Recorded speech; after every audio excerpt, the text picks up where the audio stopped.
This podcast is proud to be part of the TalkSPORT Fan Network. TalkSPORT. Powered by fans.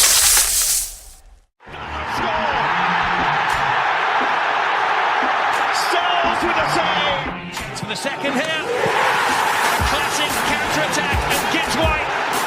Puts Nottingham Forest 2 ahead. Here's Wood. 1-0 Forest. Has made an even bigger difference there. Nottingham Forest have snatched the lead at Anfield.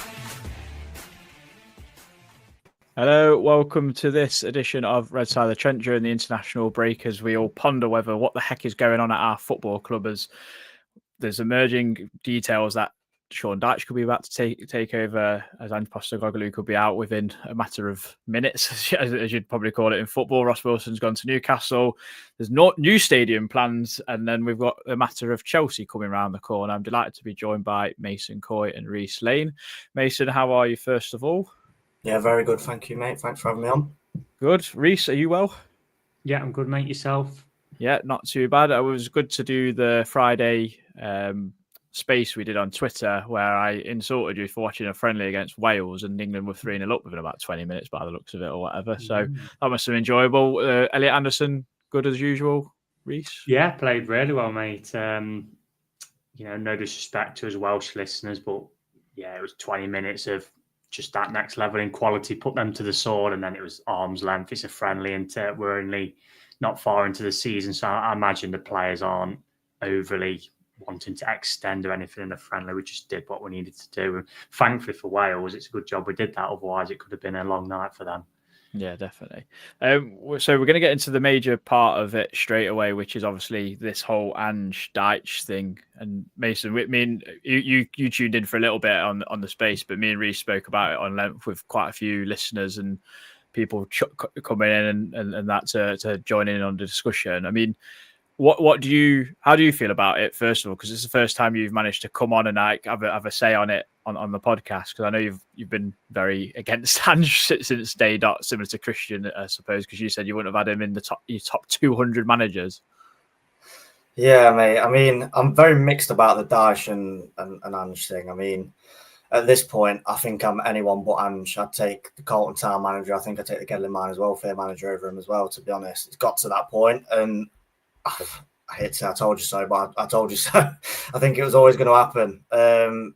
He's just a disaster of a manager, I think, mate. And he's ended up at our club, which is sickening, to be honest. But in terms of Dyche, mate, I think it's an upgrade. And seeing a few different opinions, and I kind of agree with both sides of it. There's some saying it's too early, and there's some saying we're only going one way. And both statements can be correct, and I think they both are. I think under Ange, it's only going one way. I don't want to say the R word just yet, but it's not a very good way that it's going. In terms of Dyche, I did say originally, and me, you, and Wetton and my brother Reiss have got a little separate group chat, haven't we? Obviously, because we're close friends, and I mentioned in that I think it'd be a bit too soon. But then again, he's better than Ange, so I'm a bit like I'm torn. But he's obviously got the connections with Forest, and obviously he'll bring Woan and Stone, the duo. So I think everyone will be instantly buzzing again. So there's that positive side as well, because I think we just need a bit of feel good factor back. It's seen a tweet earlier, I can't remember who it was, so I can't really credit them, but it's like everything just ended in back, like get the feel good factor back, get the fans back on side, get the players back playing again, and all this. And it was like every single statement was correct. So I'm not on the fence, but I do agree with both sides, really. Yeah, I mean, Reiss, how disappointed are you with how it's all been handled since Nuno's gone? Because no one wanted Ange. I think if anyone had read an NFFC timeline on any social media, it would have been like, please, no Ange. Yeah, we got him, and I feel like Marinakis maybe had a bit of an ego trip in terms of the Europa League side of things. But it's been such a weird kind of 7 games or whatever it's been under Ange, because there has been signs of good football, but then we're not getting results. And you've always said, and we all know this as football fans, it's a results-driven business, whether we like the football or not. So how do you feel about it all? Quite gut-wrenching, mate, to be honest, is probably an excessive term I'd use, because this season was built up to be, for our generation of fans, the best season ever. First time back in Europe. We know all the cliches. Obviously, building on last season in the Premier League, we've obviously spent a lot of money in the summer, and then obviously it's come crumbling down with the Nuno thing. But you get the appointment right after Nuno, and we say goodbye to Nuno and thank him because he's done a brilliant job at the club. But it's history, as it was with Steve Cooper. Nuno come in, kept us up. We went on to the next level, and Steve Cooper's part of the history then. It's just the problem for us is we did not get that appointment correct. And let's be honest, we appointed Ange on the fact that he won one game of football, which is that Europa League final. Because if he loses that, we wouldn't have appointed him. And that's against an awful Manchester United team. And the Ange fans can say what they like. You can't take that Europa League away from him, but that's what we've appointed him on. And to me, that says it all. Obviously in a situation where it's 0 wins in 7, and then we're getting obviously links with someone who would stereotypically be known as kind of a firefighter manager in Dyche. Now, obviously he disputes that because he's been at Burnley and Everton where them clubs weren't progressive in terms of like the budget, etc. So he will say that he had to play a certain style of football. So if he was to come in, then I guess it would give him the opportunity to kind of shake away that stereotype. Obviously, a lot of fans believe he's set in his ways with his football, which, is very understandable. And you kind of, I guess at the end of towards the end of August, you're probably getting a better pick of managers you could go for. Marco Silva was kicking off at that stage. Apparently there's a compensation for Fulham, which is £8 million. Well, as we've said on this pod before, what's £8 million if he's the guy who you want? Yeah. He's out of contract at the end of the season. But £8 million is nothing when you're signing a winger for nearly 40 million who, we couldn't even get in his Europa League squad, for example. So for me, mate, if, Silva's been like 2 and 2 have been put together, hasn't it, with Silva? There's been no, I'd say, massive story to say, yeah, Silva's the one they want. Because if that is, let's say that is the case, and he wanted to come, pay the release clause and get him in now, and stop wasting time, because we've wasted, a month, 6 weeks of the season with Ange here. Results, what we feel we should have got in terms of on paper against lesser sides, we haven't got. So if he's the man, Silva, stop wasting time and get him in. If he obviously ain't going to come till the summer, then, it does need a change, and maybe Sean Dyche is that stopgap, but is he going to want to come till the summer? And also, I don't want it to be a case, because let's be honest, it is still early days of the season. I don't want it to be a case of, yeah, we need some stability in the Premier League for sure. There's no doubt about that. We need some results, a couple of results, just to get us up to that mid-table. But I don't want to start thinking about tossing that Europa League off, because it's the first time in Europe for 30-odd years. We've still got 6 games in that. So it's a bit of a mess, mate, to be honest. It's a mess, let's be honest. But it needs resolving quickly. And if they don't believe Ange is the man to take us forward, make the decision quickly. And just move us on, really. Yeah, definitely. I was just going to address some of the comments. So Ultrafex has said, evening, considering how positive I felt about the season ahead, I felt in July, I can't believe the mess we're in and how we're all feeling in early October. It's a Fawaz style of mess. I don't know if I'd go that far as Fawaz. That was chaotic every single week. Mark Harrison, where is the win coming from under Ange if we can't beat Swansea, Sunderland and Midtjylland? Very, very good point, Mark, and one we've reiterated a lot. Oxy, I'd rather substance over style any day personally for me. One last one just before we carry on. And just trying to play perfect football, FIFA football, if you will. This requires high tempo, high press, attacking football with not much margin for error. Our players just aren't fit enough for it. That's from Car Tips. So yeah, I mean, it's all relevant points and everything else, and we'll get back to the comments soon. I just got a question for both of you actually, and you can comment on this. So Mason, I'll start with yourself for this one. Would you have quite a lot of respect for Marinakis if he did sack Ange and basically came out and just said, I've made a massive cock up because and kind of accepted it on himself that he just got it massively wrong, which is kind of what he'd have to do, really. I don't think he could avoid that personally. Yeah, mate, 100%. I'd gain some respect for him. Not obviously, I have some for him already because of what he's done for us. But I think that's what needs to be done. To be honest, I think if he comes out and addresses it and says, puts his hands up and said it was the wrong appointment, fair play, we move on. And then if we get Dyche or whoever and go fairly far in the Europa League and have a decent season in the Premier League, it's all forgotten again, isn't it? But yeah, in terms of your question, mate, yeah, I think that's the way it has to go for me. I think there's no other alternative. And like Reiss said, it feels like we're just kicking the can further along the road. Like, just do it now. Just do it now. These little leaks that are coming out, there's no smoke without fire, like we've seen with Nuno. As soon as we was linked with other managers, I was frowning as why are we being linked with other managers? And then a few days later, Nuno's first presser before Brentford comes out, and then a few days after that, it's the Palace one, and it just got worse and worse. I feel like this is a similar situation in terms of that. It's just going to progressively get worse. And I've seen that there's some rumours going around he's going to get Chelsea and Porto. What happens if we lose them 2 games? Like, he's just going to get sacked, isn't he? So why not do it now? And we're a week into, 9 days or so into the international break. This manager could have already had 7 or 8 days with his players. And I know obviously there's not all of them there, but you've still got your Murillos there. You've still got players who are going to play, your Douglas Luizes. You've still got players who are going to be in and around that 11. Callum Hudson-Odoi. That's just ones off the top of my head. You've still got them players there that are there to be worked with, there to get your ideas into. And players they're clever, mate. They're clever. They're there for a reason. They're like sponges. It doesn't matter who comes in.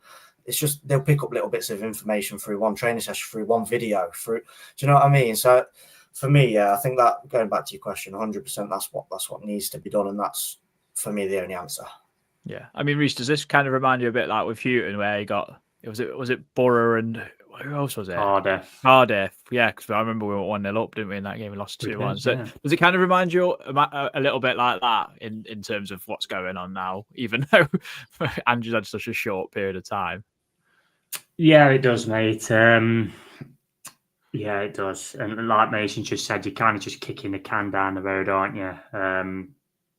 Yeah, it's just not good. I mean, if Marinakis does make the change, which obviously results will dictate things as they do with anything in football, I can't see him coming out holding his hands up saying he's made a mistake, but he'll obviously try and rectify it with a decision because he's probably just the ego of billionaires, millionaires are just probably not in their nature, is it, to say that? But yeah, you know, it needs a resolution. I mean, I do feel like these little snippets get put through the media from Forest to kind of gauge the fans' reaction. I think you'd have to say the majority of fans are probably in the Ange category now. Are the majority in the fans in the Dyche in category? I'd say that's completely split with what I've read on social media. And, you know, there is positives and negatives about Sean Dyche. There's no denying that. You know, for a positive, there is a negative. So, yeah, it's just it just kind of needs resolving, doesn't it, really? Yeah.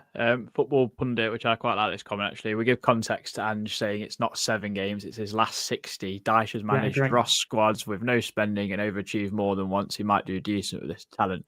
And I agree with that to an extent. Ange's record is absolutely horrendous. I think it's one of the worst in Europe. Well, that's what I'm leagues. Saying, if I pose a question to you, if Ange loses that Europa League final, do we go anywhere near him? The answer is no. Yeah. So we're appointing him on the basis of 1 game. Manchester United did this with Ten Hag. They kept him after that FA Cup final. Oh, yeah, one game of football, anyone can produce a performance. We saw it with Stuart Pearce at Derby 10 years ago. He was in a terrible run of form. We went to Derby, we got a result. 2 games later, he's sacked because he's lost the next 2 games. Ten Hag, FA Cup final, he wins that day, comes round to this time last year, sacked. Because it's not about 1 game of football, it's about longevity and his range of results in the Premier League. And you can say, we've had the argument about did he toss it off at the end of the season? You can have that argument, and I agree with it to an extent, but his body of work in the Premier League over a sufficient amount of time last season has been poor. I think it was 30 defeats in 49 games. And it's not like he's managing Burnley, he's managing Tottenham. Yeah. You know what I mean? We can all have his opinion as well about Tottenham, but they're a Sky 6 club, and that's just appalling record. Yeah, it's not good enough, is it? I think the one thing I will only feel sorry for Ange is Murillo got a weird injury in that first game. Olorana got injured on international. Dominguez wasn't fit. Douglas Luiz hasn't been quite 100%. But I think the squad is more than good enough to be getting results against the teams we've been playing against, and obviously getting through in the Carabao. So I'm very much against it. I was against it before, and me and you've had this conversation loads of times, Reiss, and you were saying about manager changes into the season and how it's not going to happen. And the problem is Marinakis never been bothered about paying compensation apart from Cooper. So the early ones are available are like your European ones, like Terzic and a couple of others I've seen mentioned, and Dyche, because he's safe hands, isn't he? Because he's got that connection with the club. So it's an interesting one. I mean, Mason, where do you see it? Where's it gone wrong for Ange? When he was appointed. And that's a genuine answer, mate, because like I said earlier, he's a diabolical manager. The proof's in the pudding. Like I'm not necessarily someone that goes for stats on players, but stats are everything for a manager in terms of wins and losses. That's the be all and end all for a manager. And like I just said, he's lost 30 of his last 49 games. Like that's not even draws. Like they're losses. Like he hasn't won 30 of his 49 Premier League games. It's outrageous. That is, you'd look at that and go, oh, like Reiss said, he's managing a Burnley, or he's managing an Ipswich who have just come up, or someone poor. Like, and he's not. He's been managing Tottenham, who in that time have had some really, really good top quality international players. Like, I know everyone, there's the Spursy thing, but they're a good team. Like, on paper, realistically, they're better than us. And last season they should have been finishing way above us. Way above us. We did the double over them. We did the double over the Man U team that he won against in the final. Like, they were shocking. So it went wrong when he was appointed, mate. And I just never have understood it. Obviously, I came on and I said he won't be in my top 200, and I don't even think I could name 200 managers, but he still won't be in it. And I still stick by that, mate. I think he's shocking. I think his football philosophy is so wrong. It's so wrong. It's not sustainable.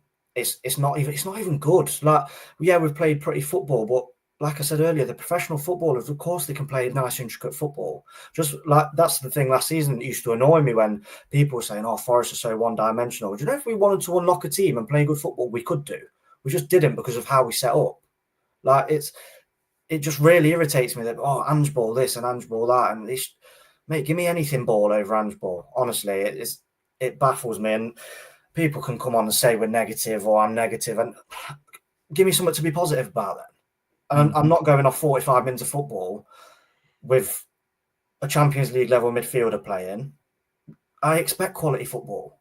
Do you know what I mean? We've got Brazil's number 9. I know he's obviously only played for him a few times, but he's been called up to Brazil. Like, we haven't got a bad team. We've got the strongest team since I've been alive, mate. And it genuinely is. It's an unbelievable squad. I'd expect to be playing decent football. But for 45, like, you can't even say, oh, well, we played all right from the first half against Betis. The second half, we looked like we'd never played football together before. We looked shocking because, like we said, the like-for-like substitution was there. And he decided to bring Bakar on, who's still struggling, still adapting. Even that, he shot himself in the foot. So all his hard work was undone by his own decisions. There's nothing to suggest to me that anything's going to improve. And Chelsea have just picked a result up against Liverpool, and I thought they were unreal that day as well. So if they come and play like that, we're in a world of trouble, mate. And I've seen stats with Porto. They've got that new manager who's about 15 and he's unbelievable. I'm looking forward to that even, mate, to be honest. But yeah. I know, do you know what the thing is as well? Like, you wouldn't be worried about it if we was in a decent run of form, because we've said this before. Porto's squad on paper doesn't look that exciting in terms of like what it used to in yesteryear, when they had likes of like Deco and Quaresma and Falcao or whatever. Do you know what I mean? They're like superstars at the time or whatever. They've got like Amaradarim or whatever his name is up front from Atletico, and that's about it, really. I mean, you like this comment, by the way. So still think we should have tried the waters for Poch. I mean, I know you were talking about him the other night too, mate. Yeah, for me, I think he was the one. Obviously, I said it before, just going off the way he's worked with young talent before and everything like that. But seeing people like, even on X's a cesspit in it, let's be honest. For me anyway, mine is horrendous. Some of the opinions, and I get everyone's got an opinion, but it's not very good, especially at the best times. Never mind when Forest is playing so poorly. But seeing people trying to back him and say, "Oh well, Midtjylland experienced in Europe," and I'm like, they were literally a Danish Charlton, mate. They were shocking. Sunderland was shocking. Burnley was shocking. And we never, like Burnley, yeah, Dubravka had a worldie, but if a keeper's having a worldie, your finishing ain't good because keepers shouldn't have a chance at that level. Let's be real. And some of the chances that we had, Callum Mendes kicked off a defender's backside from a yard out. Do you know what I mean? Like there's certain even chances without the keeper and we didn't score. There's no backing him, mate. There isn't. And we've played some shocking teams. We've played a mid-table championship team, been 2-0 up cruising and lost. We played a poor team in Europe. Betis, mate, I didn't even think they were much cop. They were meant to be our hardest game. And I didn't even think they were that great, to be honest. Half of their teams played in the Premier League and a lot of them weren't great.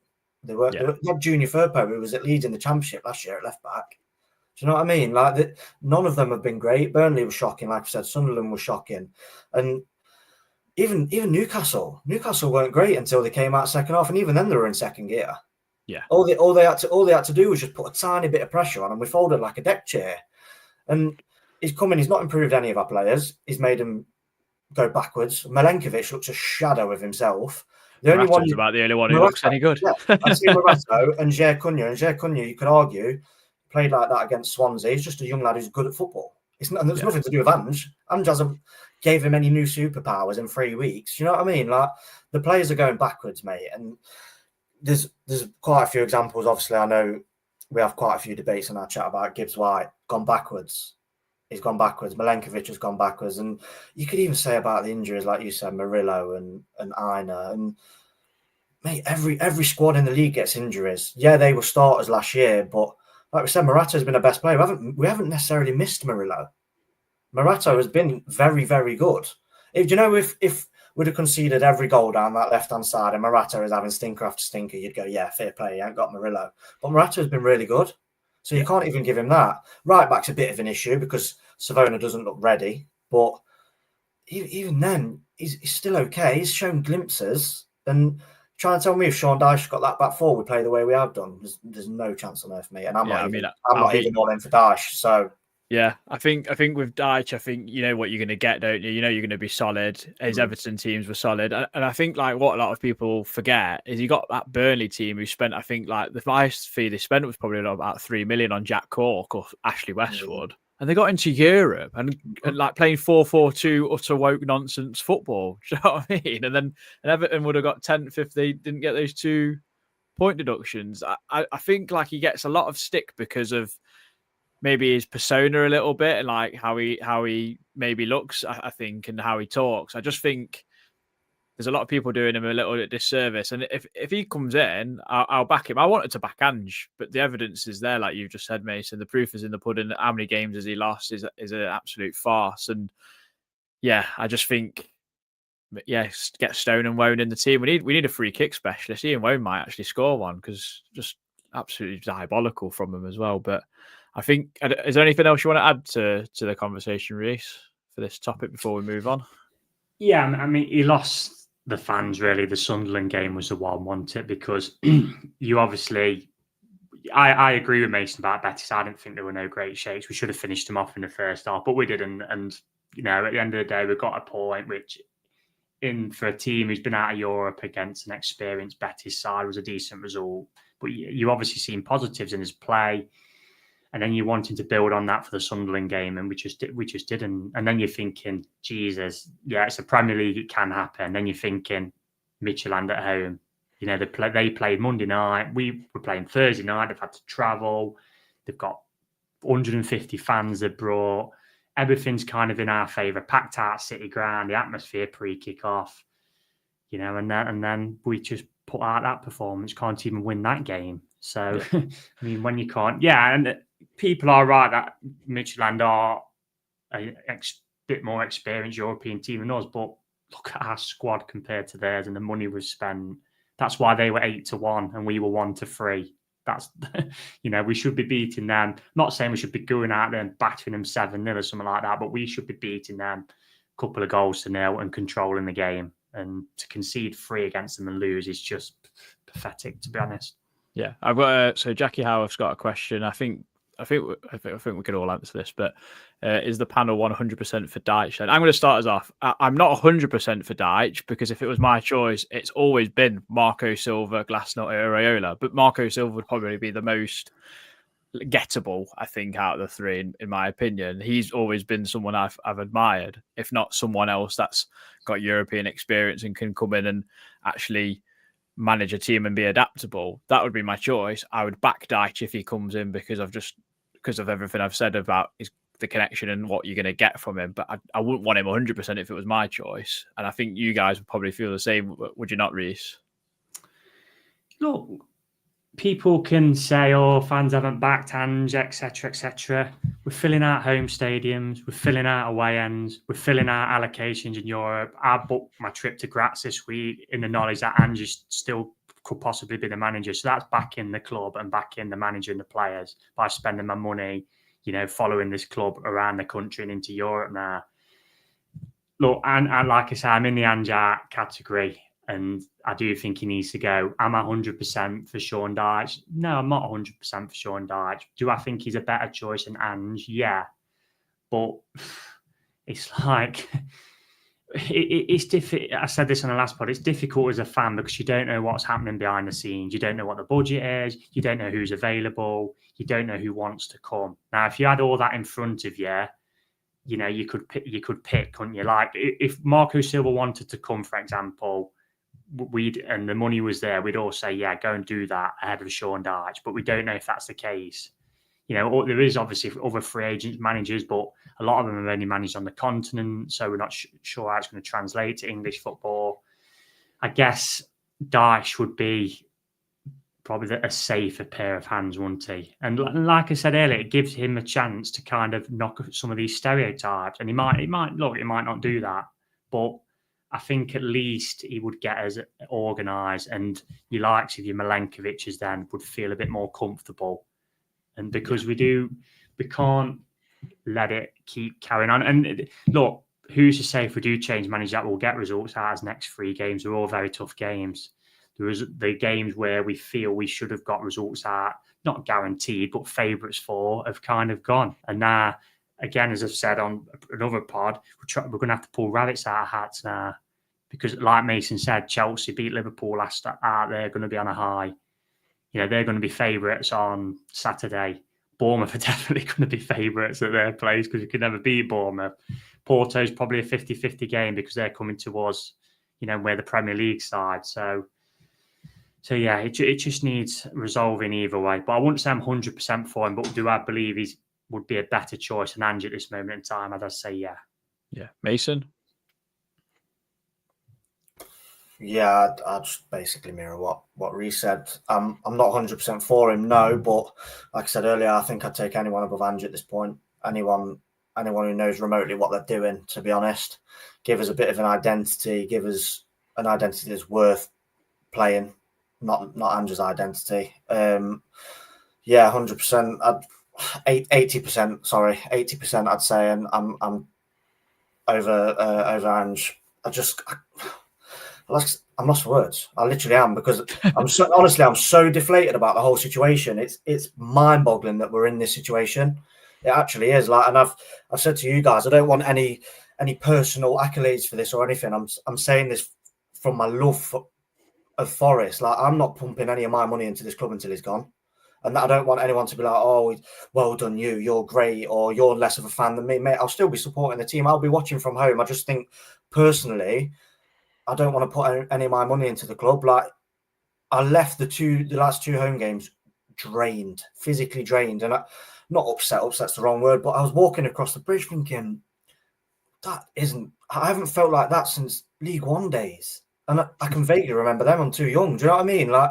It was painful. Obviously, I went to Sunderland with you, Wickers, and it was toxic. Midgetland, and we've got fans singing Nuno, and everyone hated him 3 weeks ago because of what he's done. And there's a lot of blame. There's a lot of blame for him as well, and people are still singing his name over Ange. And yeah, I just think we just need something just to get that buzz back and get that feel good factor back, and even just get our Forest back and get that love for it again.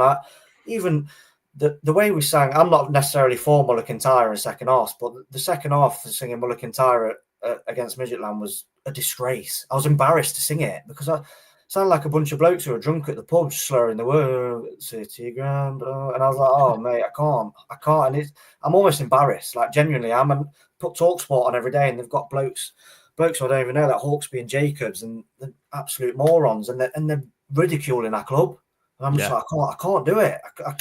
I just can't take it anymore, and he just needs to go. And like I said, if that's for Sean Dyche, that's for Sean Dyche, mate.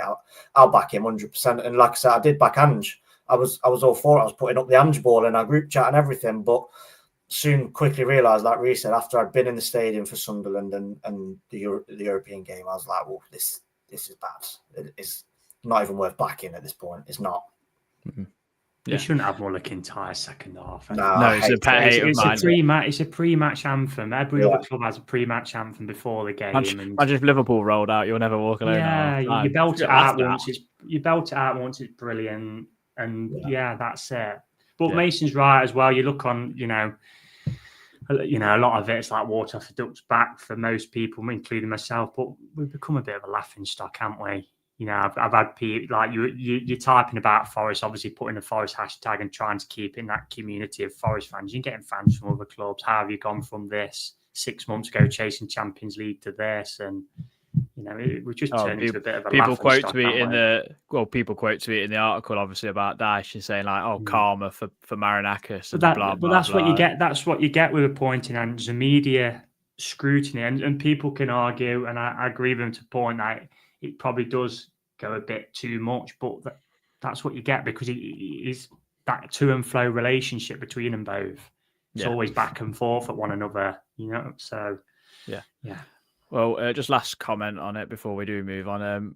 Football pundit again. It's baffling Terzic isn't mentioned. Same formation, can change it when you're overran to 3-man midfield. Great pedigree, young with upside. Coached the UCL final and outplayed Real Madrid in it. I know, but they still lost the bleeding game. So what do you know what I mean? But I get what you mean. Young coach who's got a lot about him. We might have approached him. He might not have fancied it. That's what I mean. These are the things we don't know, do we? Yeah, when you're not inside a club, you don't know what's going on. No. If obviously we had a list of names and he was attainable and he's attainable, you could pick, but we just don't know, do his fans really? Absolutely not. I mean, so the next topic is Ross Wilson has finally left for Newcastle, which has seemed to have been happening for several months. And apparently the rumour is that Newcastle have paid a substantial amount of money to get him as their sporting director. And I mean, I say this, Reiss, it's quite funny because when we first appointed him, Rangers fans were like, oh, he's absolutely rubbish. By all accounts and what Forest have put in terms of his departure, it sounded like he was a very important cog in our football club. And look at some of the players we brought in to the club. I'd have thought he's got something to do with it quite a lot. We've brought in some fantastic players who have not only just kept us in the league, but progressed us as well from last season. I mean, quite disappointing to lose him in a sense. Yeah, I've read that the compensation was just under £1 million. I might be wrong with that, but I mean, God, Rangers fans, their recruitment's been dire for years on end after Ross Wilson last, hence why they're in this mess what they're in now. But yeah, he obviously come on the backdrop, like you say, Adam, of their fans, basically. I do think they like to scapegoat people, don't they, Rangers? So he's probably one who's got it in the neck. You hear that from a lot of fans. Like I remember we got Antonio, Sheffield Wednesday fans saying he was useless. I can't remember. I'm trying to just think off the top of my head who else we got told we're useless and ended up being decent. Do you know what I mean? And I think other players have left us. Jed Spence, great example. Yeah, we've been told. Louis Spence the way they were going on when we signed it. I mean, England international. We've told loads of teams how naff players are, and then they go on and be unbelievable. Do you know what I mean, or whatever? So, yeah, I think Ross Wilson's done great. Sorry to interrupt. Yeah, so I mean, he must have been doing a good job because if not, you don't. Whatever my thoughts are with Newcastle, you don't get headhunted by a side who are in the Champions League. Obviously, it'll make sense for him because he's close to home into being Scottish up that way as well. But yeah, it's I'm sure it's a good appointment for Newcastle, and it'll be a miss for us because, like I said, it's not like he's left Forest to go somewhere worse, as he's technically, if you're going on like the status of the fan base in terms of numbers and where Newcastle are at the minute, in terms of where they've been in the league and the Champions League, then he's took a next step, as why Langer moved on, isn't it? Really, that Champions League, and plus obviously that I know they are hamstrung by FFP, but they have got big backers. I'm sure they would have given him a lovely pay rise as well. Yeah, Mason, any comments on Ross Wilson leaving? Not really, mate. To be honest, I couldn't necessarily tell you what he does day to day, but obviously I know he's been a bit of a decent cog in our system, I suppose, in the last however long he's been here.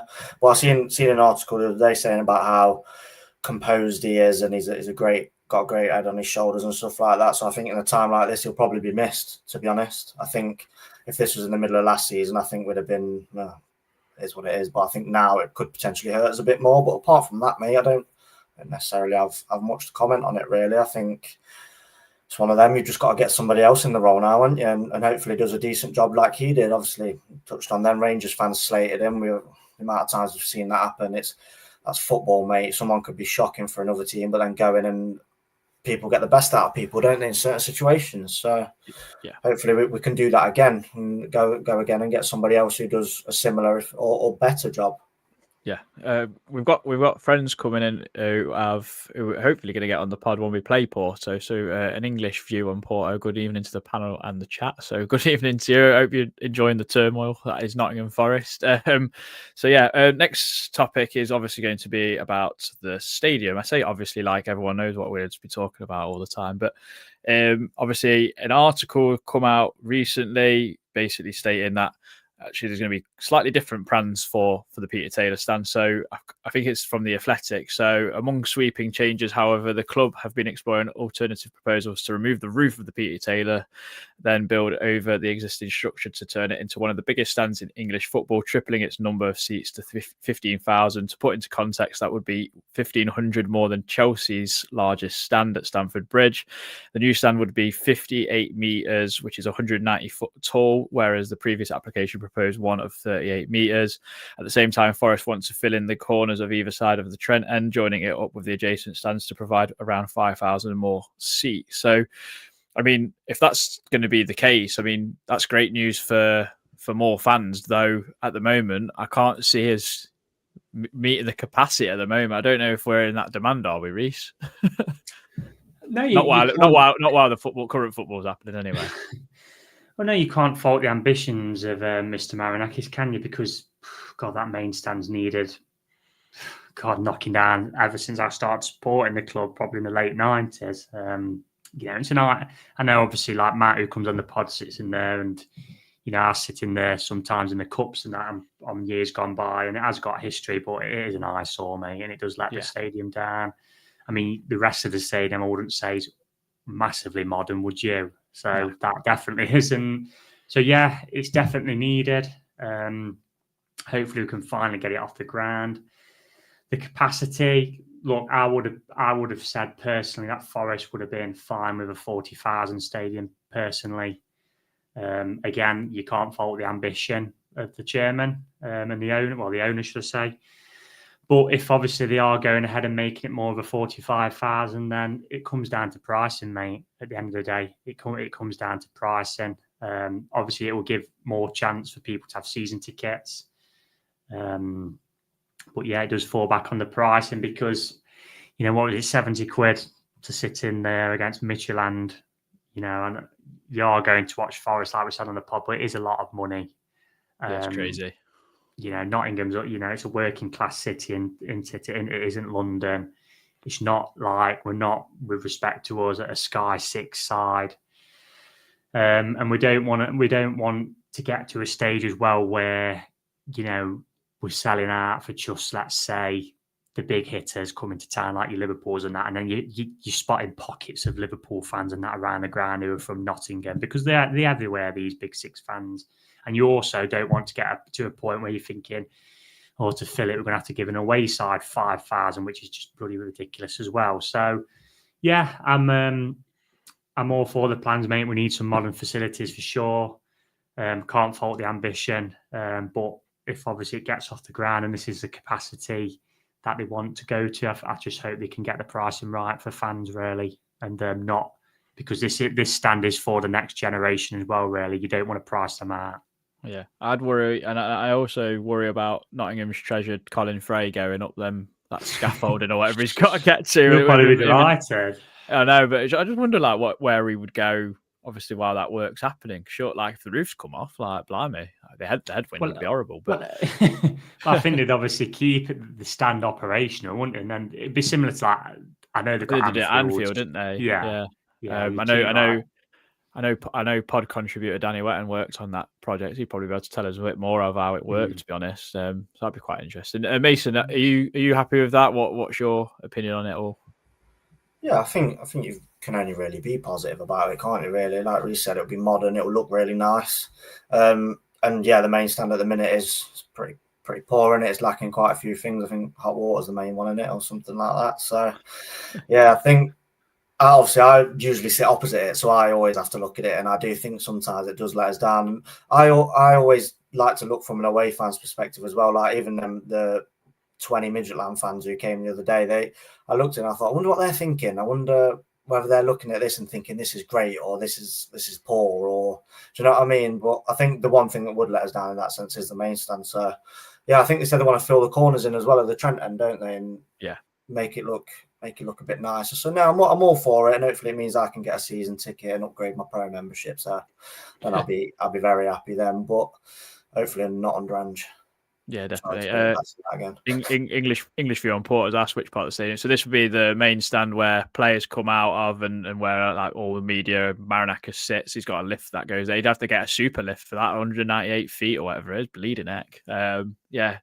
So that so if away supporters are coming, it's the stand on your left hand side basically, which looks like a garden shed, to be honest. In all honesty, let's face it. I did quite like this comment where the Peter Taylor is awful. Facilities are Victorian, and you just sat nav to find your seat, get it gone. It just needs it. We just need to spruce up, like you said, Reiss.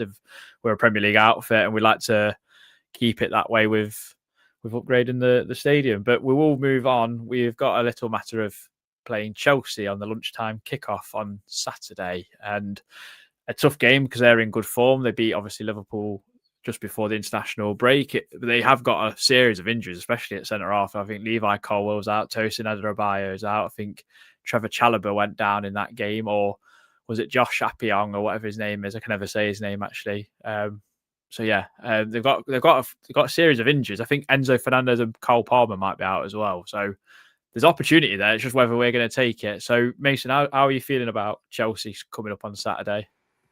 Still not very optimistic. Just being genuine, mate. I think you'd be crazy to think that we're going to win. There's still going to be that little bit of me. I've got it every single game, regardless of who's the manager. You could have a clown as a manager, and I still think we're going to win. On match day, I wake up and I get that feeling. But I think my head rules today, and I think obviously we're gonna get crushed. To be honest, mate, I think we're gonna get crushed. I do. I just can't see it. They've lost Palmer to injury. I think you just said Enzo Fernandez then, which is a big loss for them because I do think he's quite underrated. To be honest, I think he's brilliant. But you've still got Estevao, who's wonder kid. Don't know where they plucked him from. Brazilian league. Palmeiras. Yeah, that's what I mean. They plucked him from under our noses probably, because I bet we were having tabs on him because we love a Brazilian, don't we? But even your players like Neto and just even Tyreek George, players like that, if they find the gaps that Ange has been leaving in our defence, we're in a world of trouble, aren't we? We are. And Caicedo, I think he's probably arguably the best midfielder in the league at the minute. Gibbs White, I mean, got no words for him at the minute, so I don't think he'll cause many issues to Caicedo. I think it'll be like adults v kids in that midfield with him in there. This honestly, mate, this is killing me being this negative about us because I never usually am. You know me as well. I'm never usually this negative, but I just think it's got to a point where I think realism takes over, and they're a very good team. And for some reason, we always struggle against them at home. Obviously, I know we've had that win away where Elanga scored a great goal. But at home, we do tend to struggle against them. Obviously, the last game of last season still lives in my head, mate, to be honest. We were poor. Would have that chance. And yeah, apart from that, I thought we were pretty poor on the day. And then obviously there was the season before, and it's just painful at the minute against Chelsea at home for some reason. Yeah, I'm not very hopeful, but if we put out a good performance and lose, I'll be relatively happy and it's quite close, because then that positive means that it'll more than likely be gone, and our goal difference hasn't been battered either. So I think that's probably a more realistic outcome. Yeah, I don't think I can really give any more to it, to be honest. I think at least I've seen pictures of Douglas Luiz back in training, so that might give us some impetus in central midfield with competing, especially like you say, Caicedo's in red hot form. That was a stonking goal against Liverpool. Yeah, I didn't even know he had that in his locker, to be honest. No, he's producing at the minute, and he's a scary player at the moment. So yeah, he's definitely coming to the fruition of that 100 million or whatever. They paid more, didn't they? 100, was it 105 or something, or 110? I can't remember now. It's ridiculous. But yeah, Reiss, feelings about Chelsea at the weekend? Well, if we don't know who's going to be the manager, do we really? No, could be Terry the Kit Man. Yeah, could be. Look, you've got to try and. It is hard at the minute, but you've got to try and take some of the positives. It's an early kickoff, which usually throws up a coupon buster, doesn't it? International break as well, usually kind of some odd score lines. Obviously, they've got a lot of injuries. They brought the wonder kid on. Is it Hato, the sign from Ajax? Recognise him off FIFA. I think he's like a left back, and he come on at centre back against Liverpool. They're injury stricken. Like you said, Adam, hopefully we'll have Douglas Luiz back, because he's been a massive miss. If we can get him in the midfield, that'll be massive.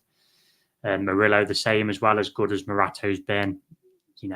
Murillo's going to slot straight back in. So if we can get, at least the right back's obviously an issue because Arne is injured. But if we can get, say, 10 best players on the pitch with, it's probably going to be Zinchenko in at left back, which is a concern, and Williams at right back, or if it's Savona right back, Williams left back. We're just going to have to see how it goes, aren't we? Like Mason said, if it obviously turns into a drab afternoon and we get beaten, it's a stinking performance, then it's probably another life knockdown for Ange, I guess. But I've said this on my own Twitter, mate. If Ange is the manager on Saturday, I want him to go out and win the game, because that benefits Forest. I might be in the Ange camp, but I'm not so obtuse to be thinking, I hope he loses this, so he gets sacked. I want him to go out and get a result. And, I'm sat here and I hope he turns it round. My gut is that I don't think he will, but I genuinely hope he turns it round, because it benefits Forest at the end of the day. No, I'm in the same. So we'll have to see come Saturday, mate, what kind of team they put out, and also what kind of team we put out, because he has been doing some wacky formations and selections recently.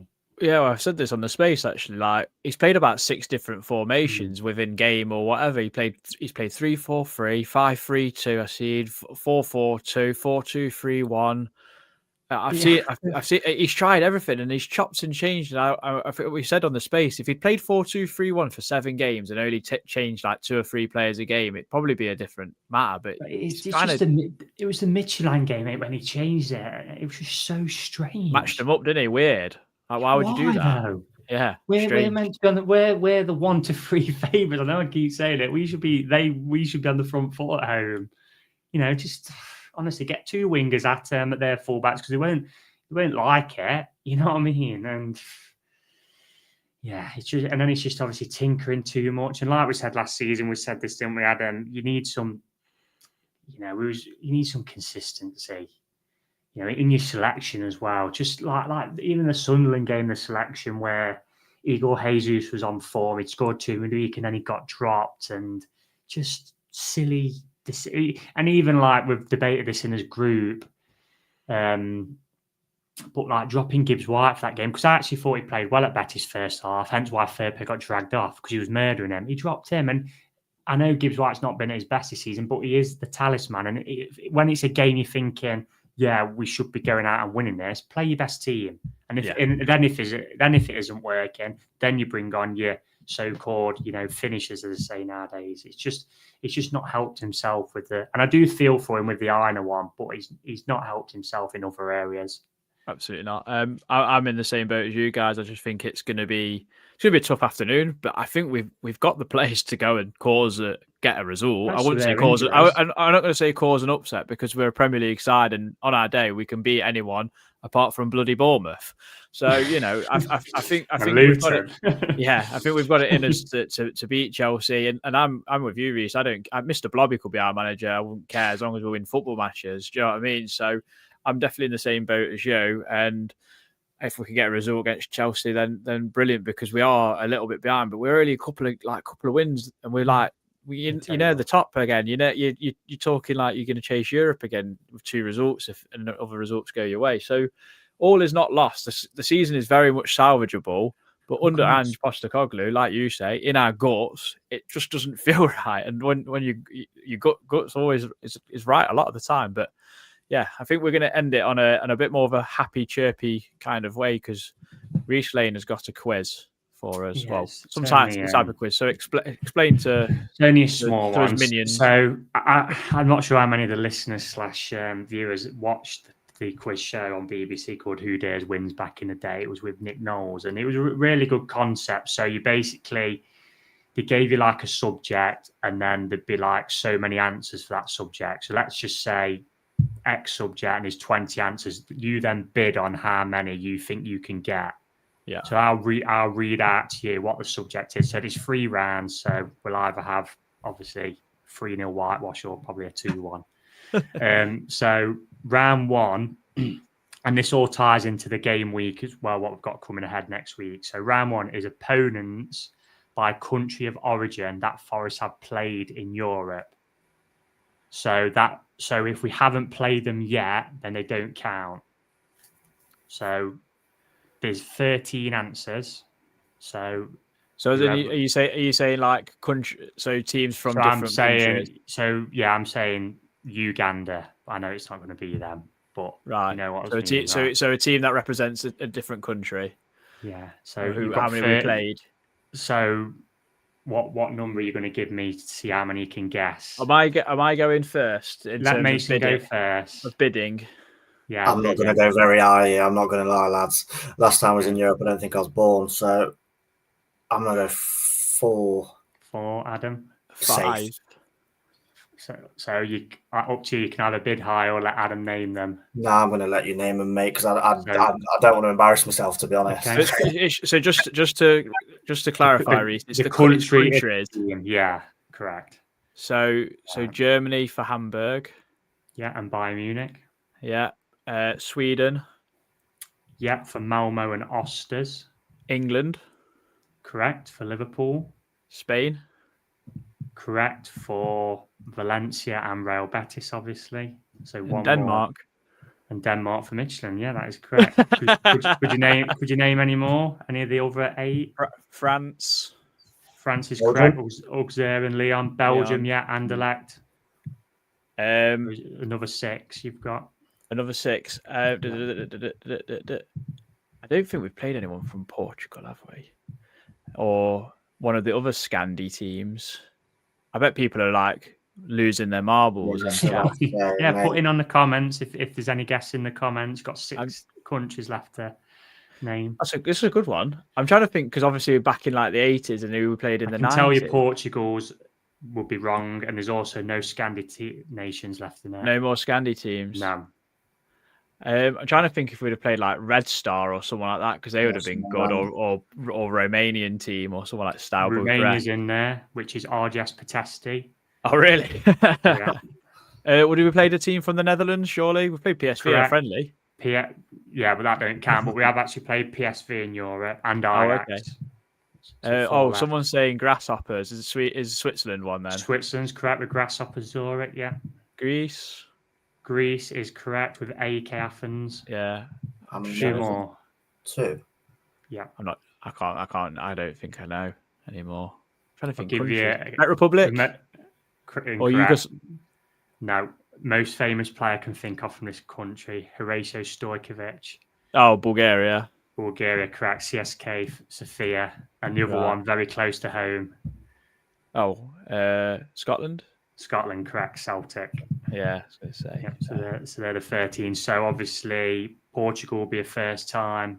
We played somebody from the Netherlands before. Austria. Played someone from Austria, Sturm Graz. Hungary. as well. Yeah, Hungary will be Burns. first. Yeah. And then Portugal, Braga would be first, wouldn't it? As well. Yeah. Right, next one. Go on. Okay, right. So round 2, this is more closer to our ages. So round 2, so you've got 20 answers for this. Right. So this is our first Premier League lineup against Chelsea this century. So this is when we come back to the Premier League. It's the game we drew 1-1 at home with Cooper as manager. Okay. So Adam, you can start the bidding on this one. I've like blanked all that out. I'm gonna go safe and say I'll name 4 of our starting 11. Yeah, I'm gonna go 5. This is a squad of 20. Yeah, I'm gonna A squad of 20. So maybe 5. Adam, do you want to go higher? 6. Mason. I'm guessing if anything. This is horrible. 7. 7. Go on, I'm gonna let him name them. Right, so 7 of the 20 who was in the squad for the 1-1 draw. This is awful because I went to this game as well. So this is So did back in I. I think we all sat in different parts of the 23. stadium. I think it's New Year's Day, I believe it was. Yeah, it was. And it was the first time we had the sponsor on our top as Correct, well. it was, yeah.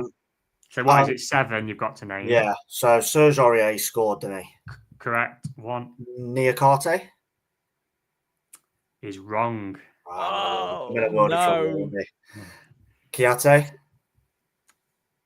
No, is wrong. Oh, God, So I should really, that should be Adam's point. So it is Adam's point. But let's see if we can keep naming them. Scott McKenna. Scott McKenna is on there, yeah. I went to this game. Did Freuler play, didn't he? Freuler, yeah. Yeah. I think if Taiwo wouldn't, I don't think Taiwo would have been fit. Taiwo played, yeah. Taiwo Because he ran Koulibaly ragged that night. Did Lingard Yes, play? he did. Lingard wasn't in the squad, no. Brennan Johnson. Brennan Johnson, yeah. Renan Loddy. Renan Loddy, yeah. I don't know if Felipe would he have played. Felipe, no. He come at the end of the window. So yeah. Bolly played, yeah. Who was in goal? Dean Henderson got injured by that point, I think. Or had he not? Dean Henderson. Correct, he was in goal, yeah. He was in goal. He got injured towards Christmas time. Worrell, correct, yeah. Yates. Correct. How did I not go with them two first? Morgan Gibbs White because he hit the crossbar. Yeah, Gibbs White the crossbar, didn't he? So at the minute you've got 8 to the bench left and 1 of the starting 11. Surridge is on the bench, yeah. Nico Williams on the bench. Lingard. No, you said injured. I said him. Got 6 left. Wayne Hennessy. Wayne Hennessy. Got 6 left now. Are you on the bench? No, he come later. Later, didn't he? Yeah. All of these players have now left. The 6 you've got. Mangala, correct. I think Lewis O'Brien would have been ill by that point. Lewis O'Brien's correct. Is he? Oh, wow. Yeah, 4 left. Chris Wood at the end of the window. John Joe Shelby at the end of the window. 3 of these played in the playoff final. Yep. And they're all on the Jack bench. Colback, correct. Steve Cook. Correct. I'm trying to think who else. Oh my goodness. Was it Horvath? No. Think outside the box for the playoff final now. Oh, no Zinkernagel, no James Garner. Outside the box. No Xander Silva. Too literal. Cafu? No. Think of the other team. Sorry, Toffolo. Toffolo, correct. Yeah. And the final one. 2 goals that season for Forest. Header and a lovely chip against Newcastle. Dennis, correct. Okay. I tried to go too deep too soon. Honestly, that team is abysmal. Yeah, shocking, isn't it? When you read the names like that. Steve Cooper, I know we said this on the pod at the time, but he performed a miracle. He did. Let's face it. I'm glad he's in another job at Brøndby and everything. Yeah. I forgot to mention the whole mention of him in the article potentially being that's a load of rubbish. That honestly. Yeah, that'll be interesting. Right, so you are 2-0 up, Adam, but this is for a whitewash. So round 3, and this is to tie in with English in Porto, still listening. Final round. So you've got 15 options here. So this is Portuguese players who have played for Forest. Is Mason So making start, the first bid? Yeah, so Mason makes the first bid. And aside from one, they've all played in the last 10 years. Wow. 4. Minging. And I'll give you, there is another person who we signed who's Portuguese who never played for us. And if you can get him, I will be impressed. 4. How many did you say? 15 So available? Yeah, he would make 16. So Mason's gone 4, Adam. I'm going to say 6. 6. Ooh, that's outrageous from you. 7. 7. Adam. 8. 8. Yeah, I'm not going higher than that. I don't know. I'm not doing it to myself. Come on, Adam. 8. Right, the famous trio: João Carvalho, Gil Diaz, Correct. Diego Goncalves. Yeah, that's 3. So let me just delete it. Xander Silva. Yeah, very good. 4. Trying to think now. This is going to be difficult. Oh, one of Mason's favourites, Thiago Silva. That's what a man. Correct. Yeah. This is where it's going to start getting tricky. That's 5, isn't it? You've gone. Cafu, 6. Yeah. 2 more. Right. This is Lika. Correct. 7. So 1 more. You've said a couple of difficult ones, so you've left yourself with some tap-ins, really. Some tap-ins? Oh, yeah, no. I'd say so. Don't say that. I'm looking here. There's 4 what I'd say are tap-ins. 4 tap-ins. I'm trying to think. Everyone makes the mistake that Willy Bolly might be bleeding Portuguese, but he's Ivory Coast and he played for Porto. Got 2 assists the other day against the Seychelles. And Sangare scored a penalty. Scored. 1-7-0, I believe. Last one. This you're gonna have to put me on a timer a bit in a minute. I'm trying to. I can't think. Oh, no, I've got him. Alpha Semedo. Alpha Semedo. Ooh. See, I've not got him down, so I'm going to look because I think he doesn't represent Portugal. Does he not? I bet he's Cape Verdean or something like that. He's Guinea-Bissau, so Mason gets a point back. Does he not get is he like a second nationality? Is Makeda on the list, or am I imagining that? He's Italian. Yeah, so you've got 8 players left, and then the mystery one. So can you name any, Mason? There's 4 tap-ins without a doubt, in my opinion. Oh, Yuri Ribeiro. Correct. Oh yes. How did I not get him? Yeah. Oh no! Apart from him, I'm struggling. I'm trying to think if we've had any random Portuguese. There's still one who's here now, who's on his books. Who's Portuguese? Yes, he's on loan. He's on loan. We've spoke about him on the pod about 500 times. This player. Oh, it's going to punch me in the face, isn't it? On loan. We've got a loan player apart from Douglas Luiz. Oh my god! He's on loan to somewhere else. No, I'm an idiot. I'm an idiot. Oh, Nelson Oliveira and Hildeberto Pereira. And Toby Figueiredo. Toby Figueiredo's one, as is Oliveira. I don't think Hildeberto's actually. I don't think he plays for Portugal. And Jota Silva.